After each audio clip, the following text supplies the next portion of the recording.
importante na piliin po natin yung mga taong sinasamahan natin. Mga taong sinasamahan kasi natin, mga kapatid, is affecting our behavior and character whether we recognize it or not. If you hang with them long enough, you will start to say what they say and you will start to do what they do. Kahit ayaw mo man, magiging kamukha mo sila.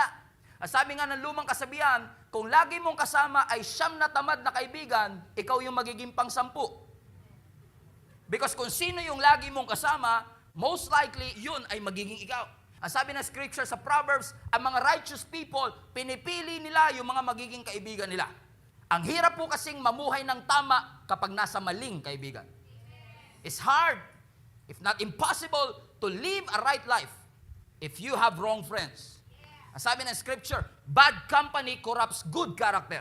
Before we enter into a relationship, we, as a Christian,